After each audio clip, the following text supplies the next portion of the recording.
Right. Welcome to this month's workshop on recognizing anxiety and depression in your children, offered by the University of Kentucky Office of Work Life.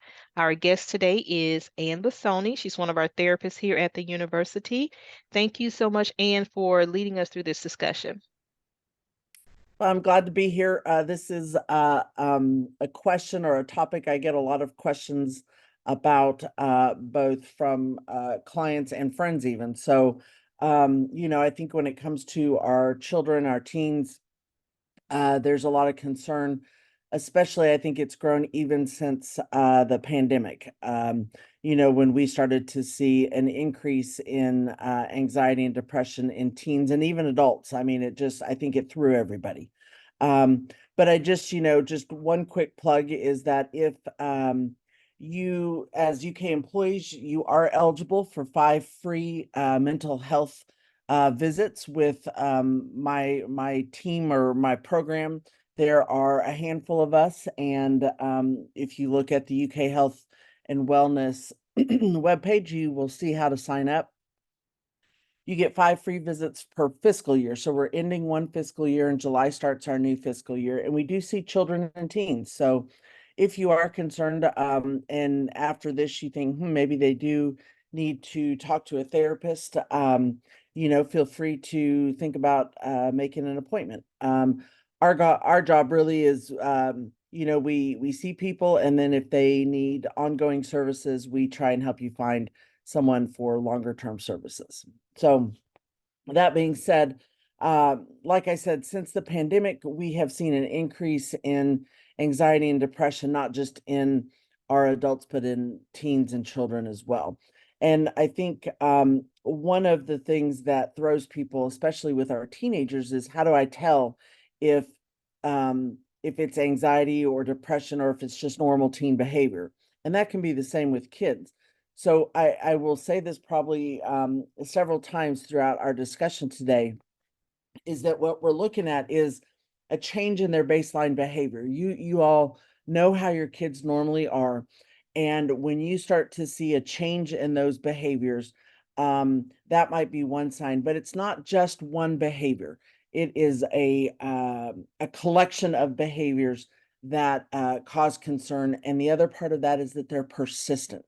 Because when you think about like fears that school age kids might have, they might be you know, kids at school age kids fear injuries, they fear death, they fear natural events like storms and things like that.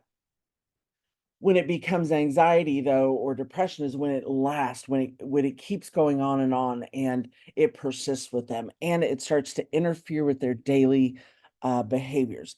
That's a big thing, is that when you start seeing your children and teens maybe not want to uh engage in events they used to like. I think recently I had a teen that had played soccer for years, and suddenly, at the start of the year, he told his mom, I don't want to play. I don't want to play anymore.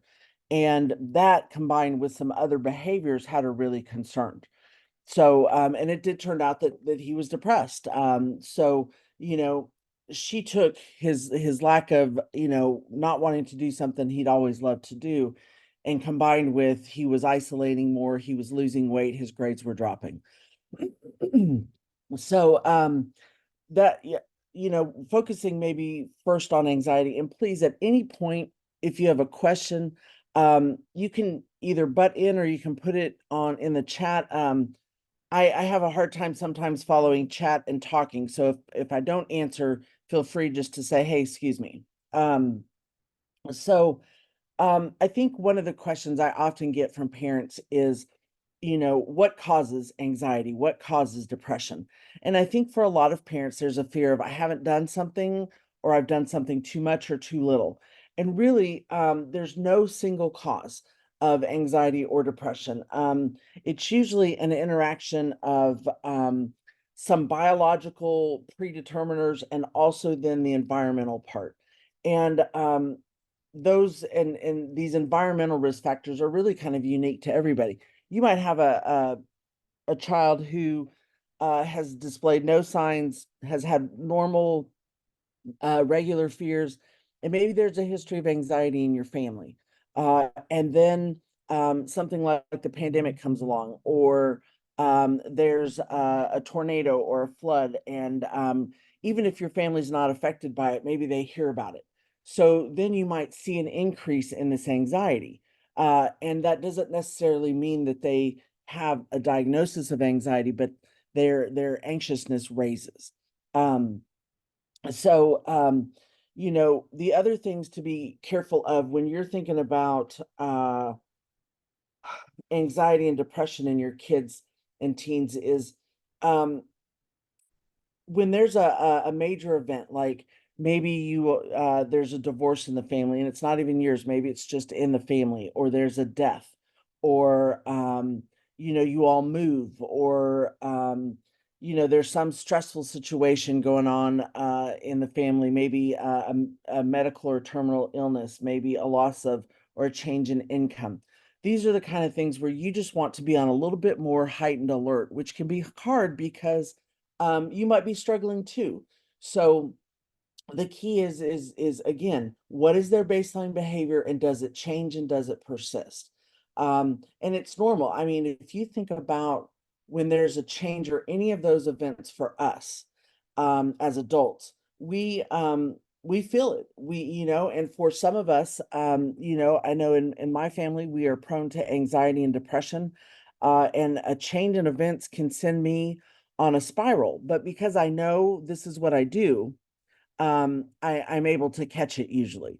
And so that's one thing we'll talk about here in a little bit. But um, some of the things that you're going to look for in anxiety in kids is is they start to not want to do the things they were doing. So maybe they start getting a stomach ache before school all the time, or a headache, and they no longer want to go, or uh, they start to cry. Maybe you say we're going to go do this, and they just start crying, or they have a tantrum. They begin to express more worry, or they maybe want to stick closer to you or somebody else in the family. These can be things that are telling us that your child might be depressed. There's also this, they maybe become more nervous and jumpy. Uh, and I will tell you too that you all will receive a handout that has some links for this information. So in case you miss anything or I talk too fast, there will be some information that you'll get in the written form. Um, so maybe you notice that they are becoming more restless. They have a hard time sitting still. They're checking things all the time. Maybe it's doors and windows, or if they have their homework, maybe they start losing their focus. They're not as attentive. You talk to them and they say, "What?" Or you have to call their names a few times. Um, like I mentioned, the somatic things, headaches, stomach aches, things like that. One of a big one for anxiety is transitions. I when parents bring their kids in to me because they think they're anxious, a lot of times it's this transition, maybe um, from leaving the house to going to dance class, or they pick them up from school and they start crying and get really nervous when they have to then change clothes and go to practice. So you start seeing that they're having those difficulties with transitions. The other thing I want to note, and this is something I've seen in high achieving uh, teens, especially, and maybe even some kids, is that if you have a child that has really high expectations, oh, good. So I do have a cat, and he likes to make appearances during Zoom calls. So if you see him, he just hopped up on the back of the chair and scared me a little bit, but he might make a pass. So that's John Goody. Just say hello. Um, so if they start putting a lot of pressure on themselves, if they have really high expectations for school, for getting their homework done, for their sports performance, maybe they are in a game, basketball game, and they miss an important shot and they can't let it go. They just keep talking about it. They keep going over it. They beat themselves up about it. Those can be some signs of anxiety. I see this a lot and I say high achieving kids, and I don't think it's and the kids will even say, nobody's pressuring me. But you get in a high achieving environment and you're around all these other teens and kids that are high achieving. I think competition just naturally kicks in. So it becomes more competitive. There becomes more meaning to being successful. You're no longer the smartest one in the class because everybody is in there who does well. Hold on, John Goody. Hey, bub. Okay, sorry. Um, so, my brother has a 6-year-old, and this is his second family, and I remember telling him, I hope she's average, because I see so many of these high achieving kids that really struggle and really put pressure on themselves to do really well to exceed. The other thing I think we're seeing with an increase in anxiety, depression, and I think you probably have all heard it, is the use of cell phones. Um, Back in the day, we didn't worry about being recorded. We didn't worry about people taking pictures or movies or anything like that about us. And now it's a constant worry for a lot of children and a lot of teens. I think about a teen I saw, and he, he was already anxious, and he was in the lunchroom, and somebody threw milk at him, and it hit him and it went all over him. Well, by the time lunch was over and he got to class, that video had gone around to a lot of people. And so he walks in and everybody's laughing. So a lot of kids can walk around with this worry of, if I make a mistake or if something happens, is somebody recording it and is everybody going to see it? When I was growing up, had that happened, the kids in the lunchroom might have seen it, and then maybe they would have told a few friends, but that would have been it. So this is a new thing. That, and then there's the addition of comparing themselves to their peers. And we all know that social media presents the best of us, and they're not always real. The photos are staged, the videos are staged. And so really, I know you all probably hear it all the time, but it really is true to watch and limit screen time. And this is a hard one. It's a hard one I hear from a lot of parents, is that um, kids have their phone at night, and that's dangerous because they're unsupervised. They might stay up really late with their friends, texting, talking, whatever. And so they are not getting enough sleep. You don't know. I mean, there's a lot of predators out there who could be entering chats at that time. So do consider how much time they get their phone, or if they get it into the evening, or if you want to take it from them at night. So that's a big thing. And boy, kids don't like having their phone taken. They really don't. But maybe it's also about having a conversation with them about why you're making these choices. Any questions about anxiety so far? Let me check here. Okay. All right. Good. Okay. So again, with anxiety and depression, you're looking for, are there different patterns in behavior? Has their eating or their sleep schedule changed?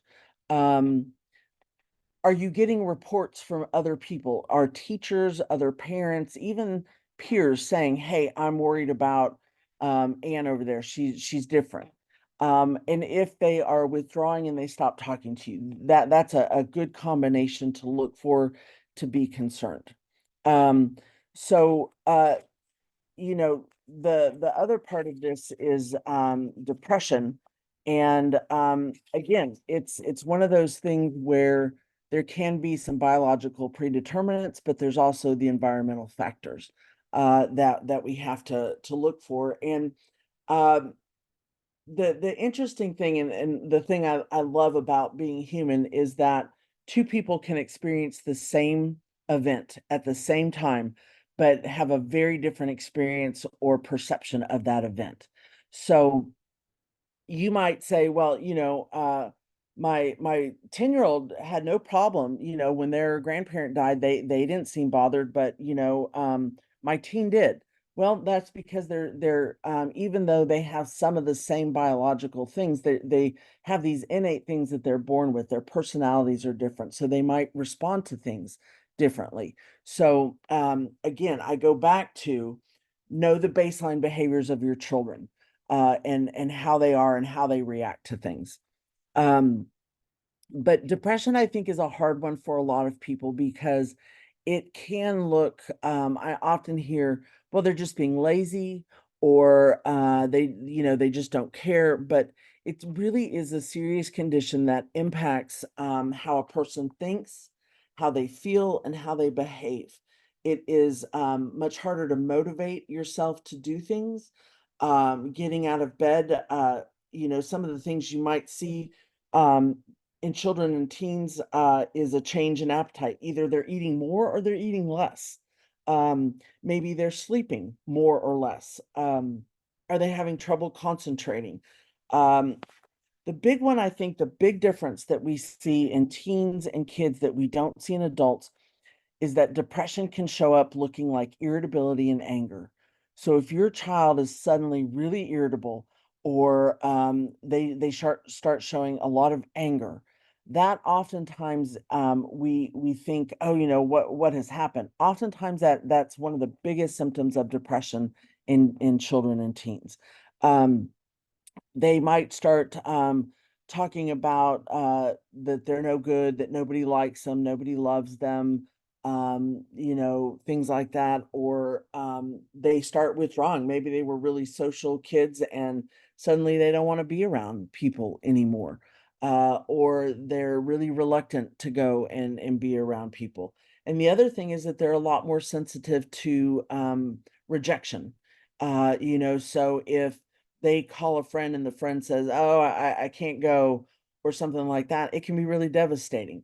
So those are some of the signs that you're going to look for if your teen or your child is depressed. Um, and those can be scary. The thing that, of course, I know most people worry about with depression is, are they going to become suicidal? How do I worry about that? What do I say if they say I'm going to kill myself, or I wish I were dead? Those are all things you take very seriously. If your child says, I wish I were dead, um, you want to investigate that. You don't want to just say, oh, don't be silly.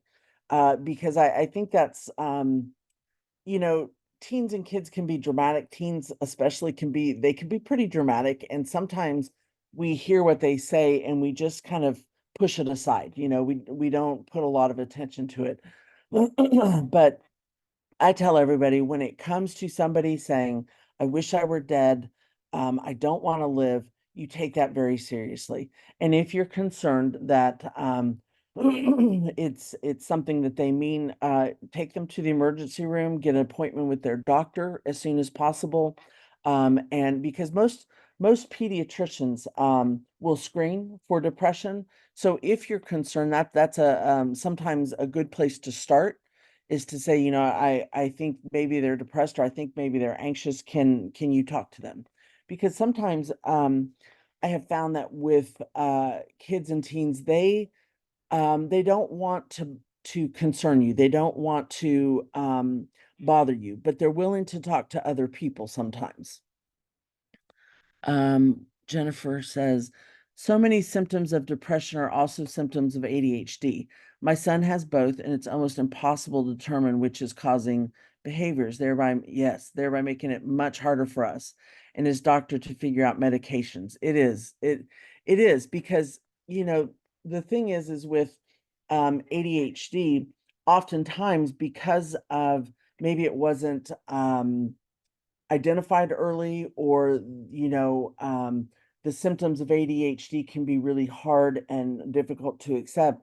And so kids oftentimes will have, and even adults will have a combination of ADHD with anxiety and or depression. And it is difficult to tell.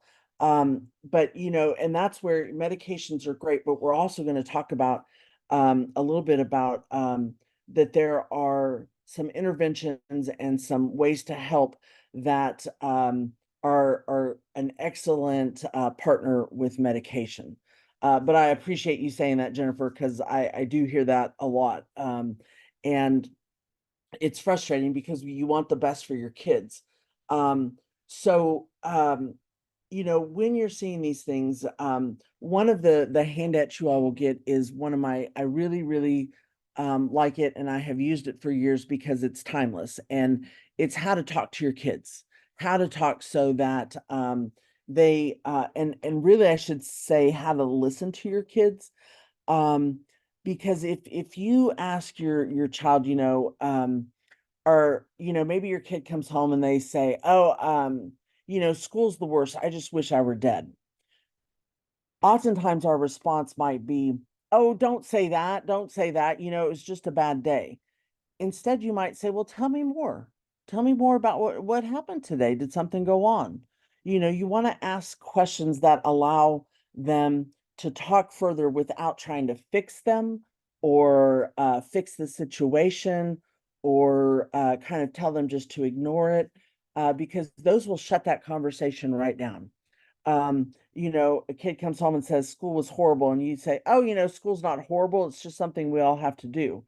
Um, then it's a big difference if you say, "Oh, so school was really hard today? Tell me more." Yeah, we were sitting there and we got our test back, and Miss Smith read my grade out loud and it wasn't good. Oh, that must have been pretty disappointing, or I bet you felt a little anxious or nervous, scared about that.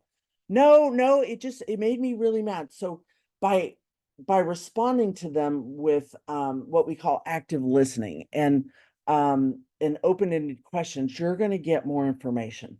But again, if you have a child that doesn't talk very much or gives you the yes no answers or something like that, um, I have had parents say, "Well, they won't talk to me. I'm not going to bring them into you."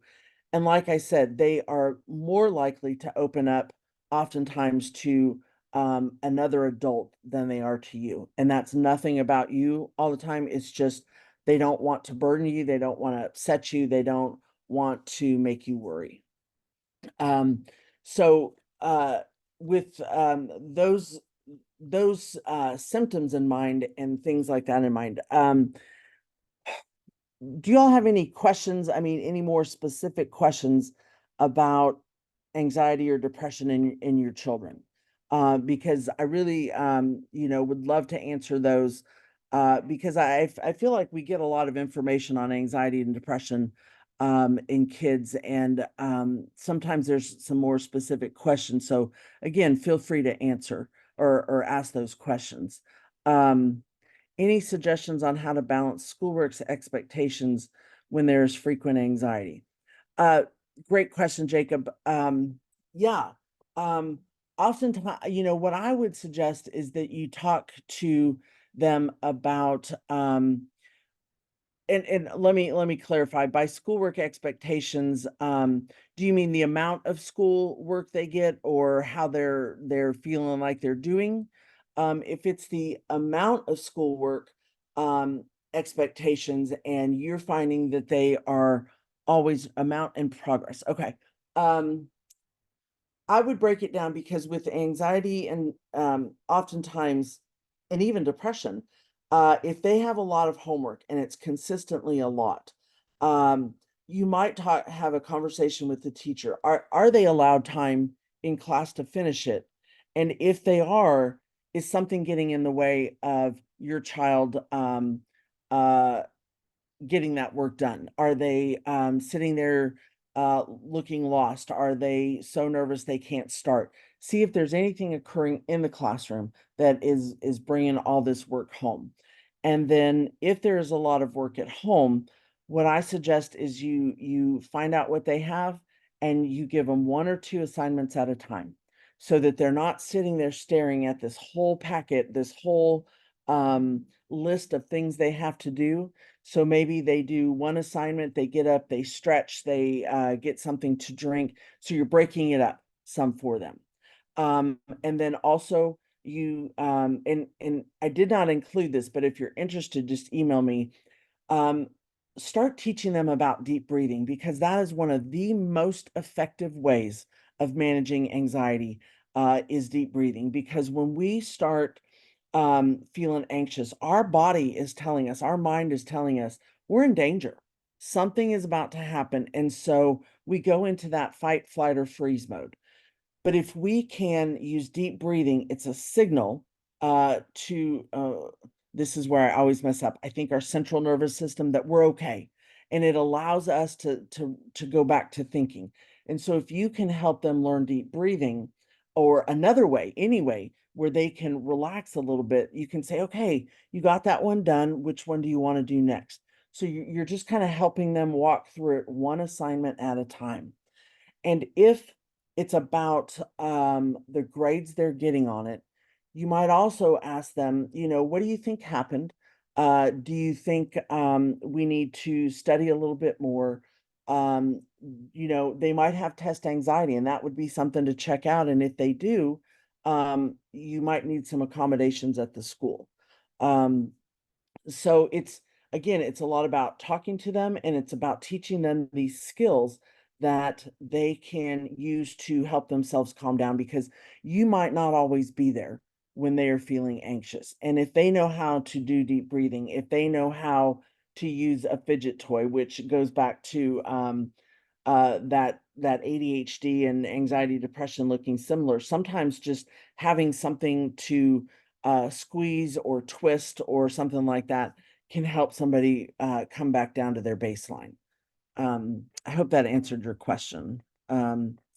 I'm in a similar situation as Jennifer brought up with kids with ADHD. Can you speak to strategies on working on anger management in these kids?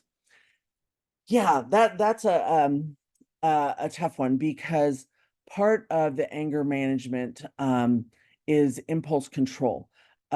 Because kids and well anybody with ADHD tends to be a little bit more sensitive and will react more strongly to different situations, different comments, different looks, things like that. And they are quicker to anger. They're more sensitive. Um, and, you know, I just remember on my report cards growing up because I'm a crier. I've always been a crier. My mom was one of those real stoic people, and she said, "I don't know where you came from," because I would just cry. I cry at OnStar commercials. So, but I also have ADHD, and now I understand that part of that sensitivity in me was related to ADHD. So, if that's the case, if you're seeing that your kids get angry easy, or cry easily, things like that. Um, I would say be sensitive to that and think about maybe saying to them, because they're not going to hear you when they're angry. So again, I think what you might do is, this planning ahead and saying, giving them deep breathing tools, giving them maybe clay or something, squeezy things, because some of that might be tension that they need to let out physically. Um, and identifying when they're calm, identifying things that they know trigger them. Like, I know, like, they might say, "Well, when my brother, takes my toys, when, you tell me to calm down, when, my friends won't play with me, but they'll play with each other." Help your child list those out so that they have an idea of things that make them upset, and so do you. So that if they come home and they say, "I asked John to come over, but he's playing with Charles and Kiwan," okay, he might be getting upset. So that would be a time to say, "Well, tell me more about that. How you feeling about that?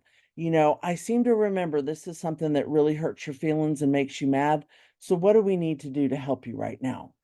And for kids, I think especially teens, not as much, but for kids, I suggest a worry box, a feelings box, where you put in things like silly putty or Play-Doh or different fabrics or different sounds, maybe some crayons, some coloring things and paper, and let them help you choose what to put in there and tell them, when you're feeling upset, let's go over here and sit down, and you take time to calm yourself down. And I say you might have to take them until they learn that that's their go-to. Because after a while, our hope is that they will just naturally take themselves over there. And you see they're over there doing something. When they come back, say, "Do you want to talk about it? Tell me what's going on." Um, but again, deep breathing is really helpful, and you know, modeling is really important too. So if they see you get upset really easy, or they see a lot of yelling, maybe slamming things like that, they might think that's an appropriate way. So watch yourself, because kids are always watching you. Um, and if, because we're going to yell, we're going to slam things, we're going to do that. Um, if you do, and your child is watching, when you can, stop and go back and say, "Whew, I was really feeling whatever, and I didn't handle that very well. I wish I had done A, B, C, and I wish I had used my deep breathing. I wish I had called the other adult and talked to them about what was going on, but I just reacted, and I'm sorry about that." So that you are showing them that you might make these mistakes, you might handle things in ways that you wish you had done differently, and it's okay to admit that. But then you're also saying, here's some other ways that you can handle it. How do you handle a high achieving child that constantly pushes themselves, but when something does not go as they expect, they get upset? Reading his 90-second book this 9 weeks, but got upset crying that he didn't score 100 on it. Because can I get a perfect score? Um, okay. Yeah, Kelly. That doesn't make sense to us, does it? Because we're sitting there thinking, but you read 92 books. You got you did all this. But I would say that they know they're not perfect. We've got that. I would say to them, tell me what's important about getting 100% to you. Is there, what is it that you're hoping will happen if you get 100%? Or what do you think it says about you if you don't get a perfect score? Because again, we're looking for some open-ended questions. Um, and or you can say, I can tell you're upset that you didn't get 100% on that. And that is just acknowledging a feeling. And for a lot of kids, a lot of adults, what that tells them, when you say it looks like you were really upset or really disappointed that you didn't get 100%, bingo, you just heard exactly what they were trying to tell you with their tears. And if that's not the case, if they say, "No, I'm not sad. Just, such and such beat me. Now they have more, and they're gonna get, the teacher's gonna like them better." Oh, so do you think that the teacher will like you better if you score 100%? So you start reflecting back. That's what we call it. If they say something, if they say, "Oh, I'm just so tired." "Oh, you're tired today." That what you're telling them is that you hear them, and they are more likely then to continue talking to you because they're not getting shut down. Um, so with high achieving kids, I would talk to them also about um, how they feel about the competition with their peers.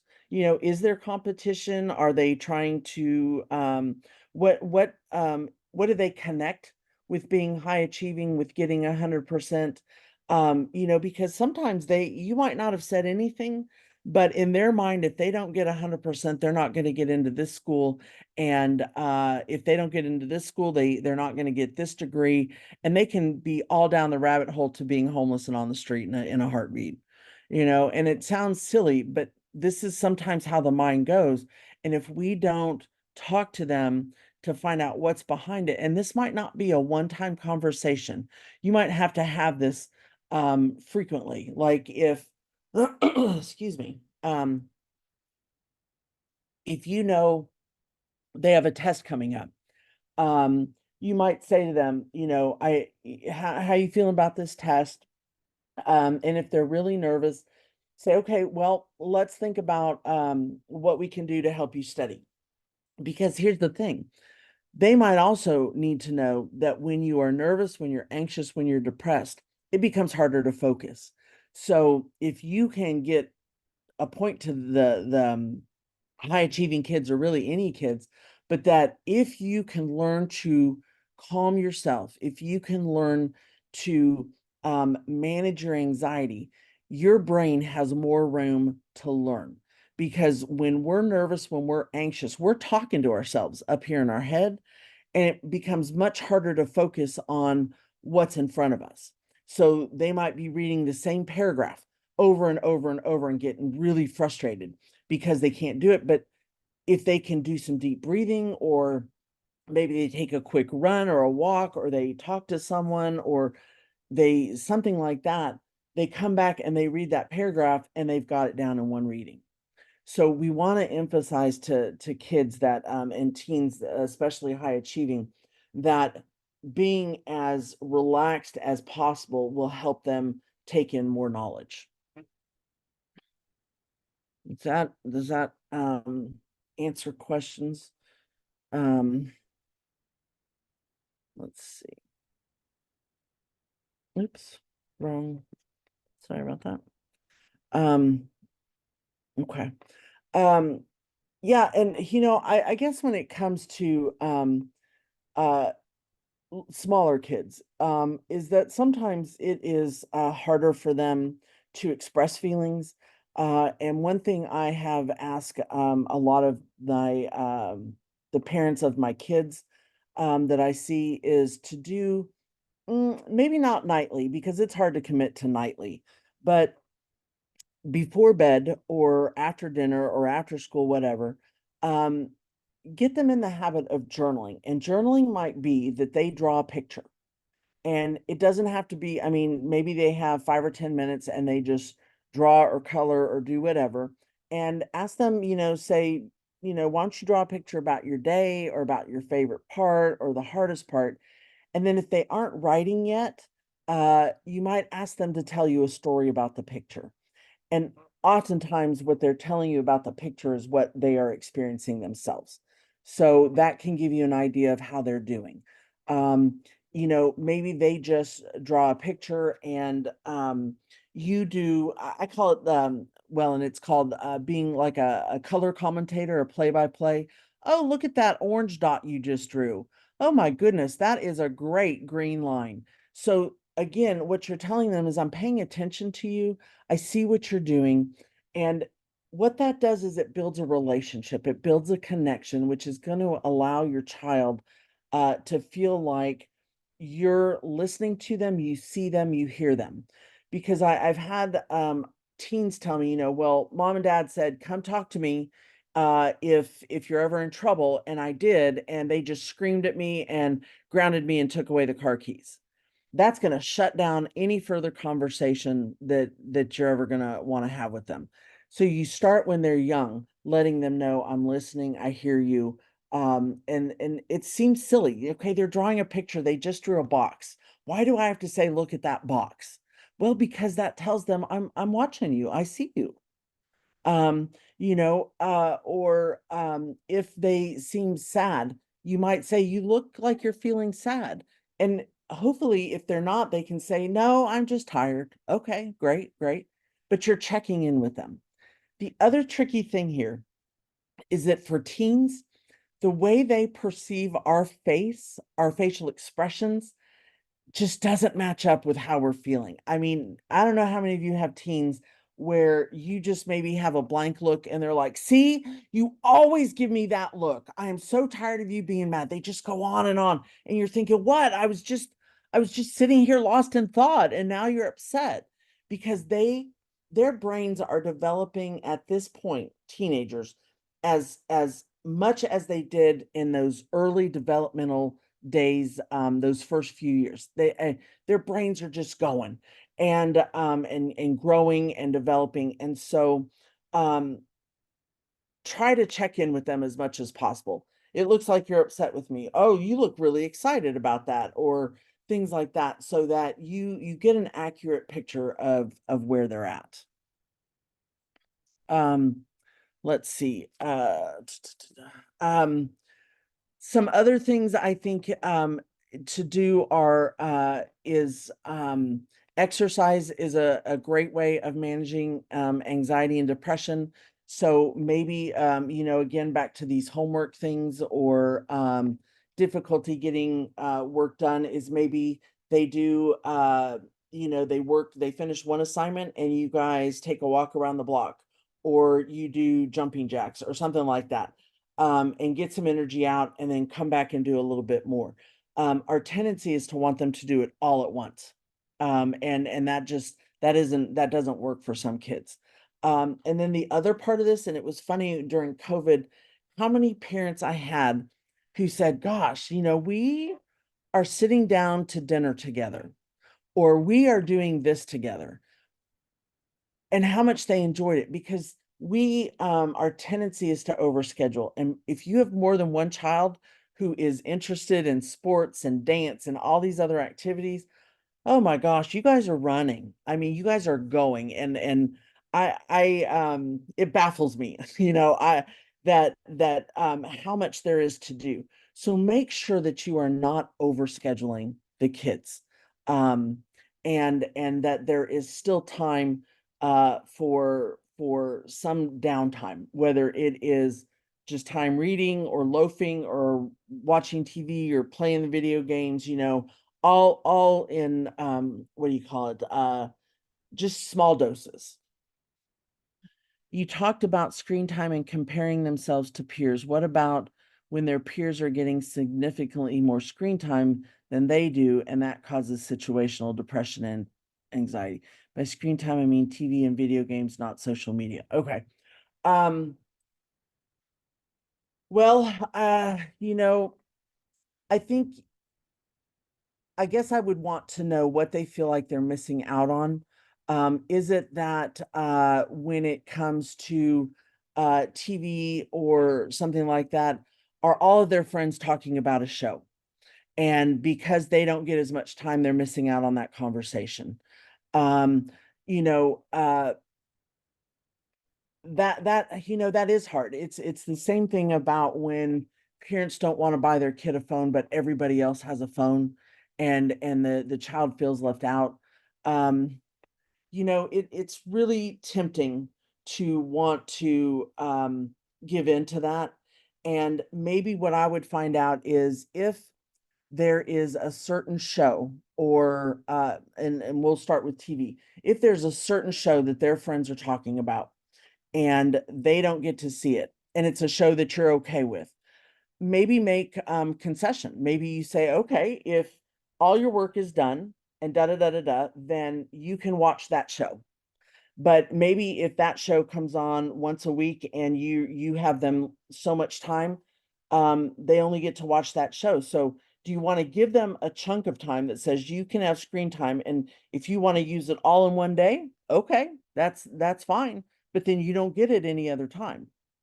But you want to find out what they feel like they're missing when their friends get that. The video games, depending on the game, can also be a way of socializing, because a lot of those, oh, I am so bad at this, those actions, they're missing out on things that are not age appropriate for them yet. Okay, then I would definitely tell them straight up, I can't speak for your friend's parents, but for us, that's not a show that we want you to watch. And here are the reasons. And if it is violence, if it is too much sex, if it is too much swearing, you talk to them about that. Say, this is not appropriate for your age. We want you to I don't know, to be innocent a little bit longer. We don't think that is something that you can understand fully yet, or that we want you involved in yet. So we don't want you watching that. Um, Screen time per day for 13. I can't answer that really because that's going to be up to you. It depends a lot on what other things you might have going on. Definitely not hours. I don't think any kid needs hours on TV or video games. Um, you know, I don't really have a good answer for that, Rachel, about what's appropriate. But if here's, I guess I would say this. I would start with a small amount and see how they do. And if they can handle it, if you don't see any changes in behavior or their emotional situation is um, still where they've been at, then maybe that's a good point. But if you see a change in their behavior, if you see that they start sneaking time, which is why I say sometimes that it's a good idea to take your kid's phone at night, because kids will stay up and looking at the screen much later than they should. Um, and yeah, okay, so if they're on screens all day at school, they're going to tell you that's different. I mean, I can already see that conversation. Well, that's different. That's for school. Um, maybe you talk to them and say, what are some shows you'd like to watch? What is a video game that you'd like to play? And with video games, as you get older, 10 minutes for video games, you're just getting started. And I don't know that it's fair to say to a kid, you get 10 minutes of video games because you're not going to get anywhere with that. So maybe it's 30 minutes. 30 minutes is fair. But you again, you're looking for, are they still getting their work done? Are they sleeping well? Is their appetite okay? Are they still your average kid? Yeah. But again, back to, if it's not age appropriate for them, tell them why you think it is not age appropriate and just be honest with them. And maybe then also ask them about, and this is where I love kids. You might say, well, you can't tell me every friend of yours is watching this TV show. Yes, everyone in the whole class is watching it. I'm the only one missing it. And we know that's bunk, you know. So I would tell them to say, find the friends that aren't watching it. And just, I'm sorry that we have a stricter policy about these things, or you don't even have to apologize. You can just say, I want you to be a child. I want you to enjoy things that you understand, and those shows are not going to teach you that type of things. Yeah, I mean, it's funny, and this is why I love getting parents together, because I think, some of these things we think, gosh, our kids are the only ones that do this, or God, I am having the same conversation all the time. You will run into other parents who are like, yep, just had this conversation. And that's where it's good to do the parenting groups and things like that Azetta and Work Life offer, because you will find out oftentimes that you're not the only one that is having these difficult conversations. These are great questions.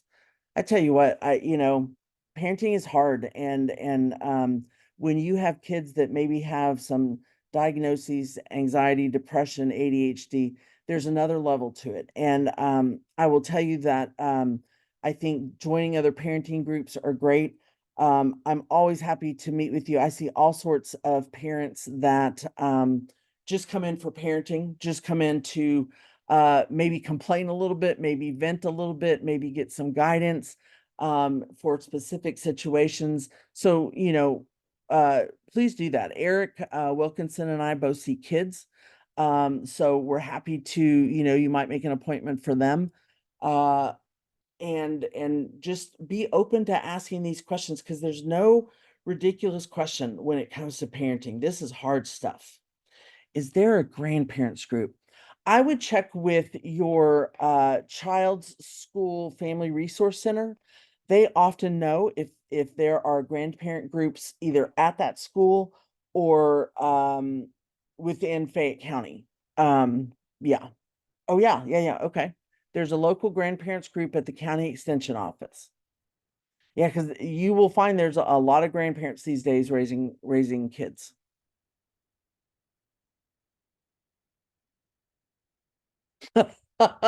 Right?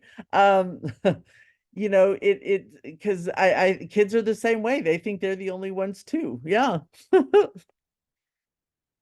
Um, So, I think those are, if you have any more specific questions and maybe you don't need a whole 15-minute appointment, give me a call and I'm happy to check in with you or, answer some specific questions, not therapeutically because, you have to be a client for that, but I'm happy to talk to you some about some ideas or resources. One thing that we, as therapists here at UK, um, are we know resources. And we will, if we don't know, we'll try and find somebody that does for you. Anything else?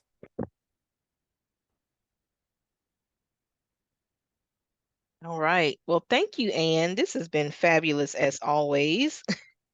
And Love it. of course, as a parent, you just sit and you watch and you listen and you think, okay, here's some additional things I need to work on.